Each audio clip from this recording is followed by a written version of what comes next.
안녕하세요. 대한민국에서 건설 산업을 가장 쉽게 설명해준다고 자부하는 대외 멘토 김기동입니다. 자, 오늘은 철근 수요가 줄어드는 것에 영향을 받고 있는 한국철강에 대해 살펴보도록 할 텐데요.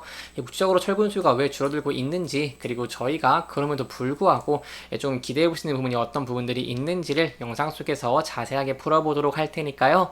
딱 5분만 집중한다고 생각하시고 지켜봐 주시면 정말 감사하겠습니다. 이번 시간에 일단 국내 철근 현황에 대해서 살펴보도록 하고요. 그 이후에 한국철강 같은 경우에는 건설사와 안정성으로 좀 큰 차이가 있습니다. 여기에 대한 내용도 제가 자세하게 설명해 드리도록 하겠습니다. 그리고 마지막으로 한국철강 같은 경우에는 차트상 좀 중요한 자리에 있다고 설명을 드릴 수 있겠는데요. 그렇기 때문에 여기에 대해서 제가 어떠한 대응 전략을 짜는 게 좋을지까지 이번 시간에 이러한 순서로 제가 자세하게 설명해 드리도록 할 테니까요. 제 영상 계속 지켜봐 주시면서 구독과 좋아요 한 번씩만 눌러주시면 정말 감사하겠습니다. 이 분석으로 들어가기 앞서서 한국철강에 대해 제가 간단하게만 설명해 드리고자 한다면요.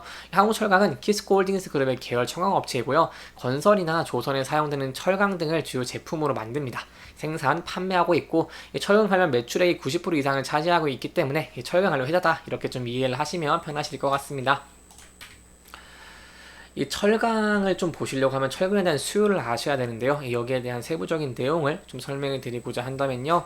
이 바로 현재 금리가 좀 많이 높습니다. 그 금리가 지속이 되다 보니까 건설 경기가 좀 악화되는 모습을 보였습니다. 그럼에 따라서 국내 철근 수요도 9년 만에 좀 최저치를 기록했다라고 설명을 드리고 수 있겠는데요. 여기에 더해서 부동산 시장 침체로 이런 PF8 위기 확대 가능성과 이 건설 경기가 올해에도 24년에도 위축될 것으로 전망이 나오고 있음에 따라서 앞으로 전망 자체는 좀 좋지 않다라는 부분은 좀 기억을 해주시면 좋을 것 같습니다. 이런 내용들을 저희가 알아야지 향후 대응을 좀 할 수 있기 때문에 이런 내용을 좀 자세하게 아는 것이 좀 중요하다고 볼 수 있겠습니다. 이 세부적인 내용을 본다고 하시면요, 23년에 철근 생산 같은 경우에는 이게 5% 정도 감소를 한 이런 949만 톤 이렇게 모습을 보였고요. 그리고 철근 내수 판매 5%, 그리고 철근 수입도 21.4% 이렇게 좀 급감한 모습을 보여줬다라고 설명을 드릴 수 있겠습니다. 이러한 모습을 보여주다 보니까 지난해 국내 이 철근의 총 수요 내수 판매 더하기 수입은 967만 2천 톤으로 전년 대비 6%좀 감소한 모습을 보여줬는데요. 좀 세부적인 내용을 본다고 한다면 이렇게 철근 총 수요가 많이 깨졌습니다. 24년입니다. 이렇게 24년 좀 깨지는 모습을 보여주다 보니까 아무래도 철강 업체, 이런 철근을 만드는 업체에 좀 부담이 될 수 있지 않을까라고 설명을 드릴 수 있겠는데, 이 경기 부양책으로 이렇게 21년에 이렇게 1125만 톤으로 좀 큰 폭으로 증가했던 것과 좀 비교를 해보면 이렇게 좀 많이 줄어들었다라는 부분을 좀 기억하시면 좋을 것 같고요. 사실 이러한 원인은 바로 아까도 말씀드린 고금리 지속에 따른 이런 부동산 PF8 건설 경기 침체로 인해서 좀 줄어드는 모습을 보여줬고, 이 건설 업계 유동성 위기가 조금 나날이 좀 고조가 되고 있습니다. 이런 가운데 이런 종합건설기업 폐업 건수도 18년 만에 최대치를 기록을 하면서 이 건설 시장이 조금 감소가 되고 있다라고 설명을 드릴 수 있겠는데요. 그럼에도 저희가 긍정적으로 볼 수 있는 부분이 있겠죠. 바로 긍정적인 부분이 뭐냐라고 한다면 이 단순히 철강을 만드는 회사는 이 내수 건설 시장에 사용하는 철근을 만드는 회사, 이 두 회사 모두 이 건설 업황을 따라갑니다.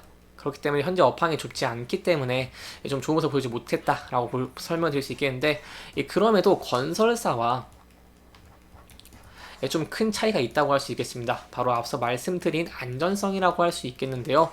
이 철근 같은 경우에는 바로 이 재고로 좀 쌓아놓는다고 하더라도 리스크가 덜합니다. 이유는 이 철근 같은 경우 유통기한이 있는 것도 아니고 가지고 있으면 언젠가는 다 사용을 하기 때문인데요. 따라서 철강 가격이 좀 저렴할 때 사두면은 이게 다 좀 자산 가치로 상승할 가능성도 있다라는 부분도 좀 기억하시면 좋을 것 같고요. 특히 한국철강 같은 경우에는 이렇게 5년 동안 실적이 좀 손색 없을 정도로 좀 좋다라고 설명을 드릴 수 있겠는데, 그럼에도 리스크적인 측면, 업황에 따라서 좀 매출액이 좀 왔다 갔다 할 수 있다, 이런 부분을 기억하시면 좋을 것 같습니다. 그래서 저희가 앞으로 봐야 되는 부분이 뭐냐라고 한다면 바로 이런 이 주택 분양 등 이런 주요 지표가 좀 개선이 되는지, 이런에 따라서 한국 출강에 대한 투자 심리가 투자 심리가 호전될 수 있을지, 이런 부분들을 지켜보시는 게 중요할 것 같고요. 여기에 대해서는 제가 또 세부적인 내용이 나오거나 새로운 뉴스가 나온다고 한다면 누구보다 빠르게 여러분들에게 설명해 드리도록 할 테니까요.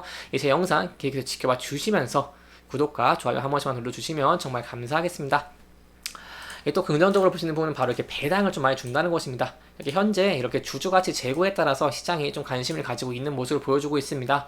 아무래도 정부에서도 저 PBR 이런 정책들을 좀 펼치면서 주주가치를 위해 힘을 쓰고 있는 모습을 보임에 따라서 이게 현물을 좀 많이 배당을 해주는 모습을 보여준다는 것은 이런 주주가치 재고를 하는데 가장 큰 힘이 될 수 있겠다라고 설명을 드려볼 수 있는 것이겠죠.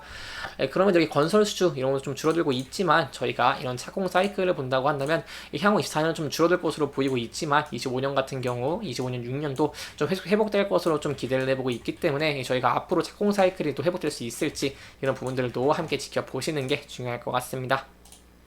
이제 이렇게 이런 철강 가격 그리고 이런 앞으로 좀 기대할 수 있는 부분들 좀 설명을 드렸으니까 이제 차트적인 부분도 설명드려야겠죠. 향후철강 같은 경우는 이 주가가 좀 좋은 모습을 보여주고 있습니다. 이렇게 계속해서 이 주가가 하락 추세 이어진 모습을 보여줬다가 최근에는 상승세로 좀 전환하고 있는 모습을 보여주고 있는데요. 그렇기 때문에 저희가 좀 중요히 봐야 되는 부분은 뭐냐라고 한다면 바로 이 상승 추세를 좀 돌파할 수 있을지 이 여부가 좀 여러분들에게 중요하다고 설명을 드릴 수 있겠습니다. 여기 차트를 보시면 계속해서 주가가 이 추세선 안에서 좀 주가 움직이는 모습을 보여주고 있는데요. 그렇기 때문에 금일 같은 경우에도 주가가 좀 상승하는 모습을 보여주고 있지만 여기서 저항을 맞고 주가가 하락하는 모습을 보여줬습니다. 그렇기 때문에 이 부분을 돌파를 하고 이 높은 거래량과 함께 돌파를 할 수 있을지 지켜보시고 돌파를 하게 된다고 한다면은 저희가 향후 여기서 좀 조정을 받고 다시 상승할 수 있을지 이런 부분들을 함께 지켜보시는 게 중요할 것 같고요. 만약 이런 추세선을 좀 이탈하게 된다고 한다면 여기에 대해서 좀 신중하게 접근을 하시는 것도 안전한 투자 방법 중에 하나 되지 않겠나라고 설명을 드려볼 수 있겠습니다. 이렇게 이번 영상은 이런 한국철강의 현황 그리고 이제 좀 추가적인 상승 모멘텀 저희 기대해보시는 부분들을 좀 짚어보면서 진행을 했고요. 해당 영상은 개인적인 의견이 많이 들어왔기 때문에 투자자분들의 주관적인 생각과 해당 내용을 토대로 현명한 선택을 하시면 좋을 것 같습니다. 영상 잘 보셨다면 좋아요와 구독 부탁드리고요. 해당 영상뿐만 아니라 대기업에서는 그 누구보다 열정적인 멘토들이 많으니까요. 부디 타 종목의 영상도 시청해 주시길 바라며 오늘 영상 마무리하도록 하겠습니다. 끝까지 시청해 주셔서 감사합니다.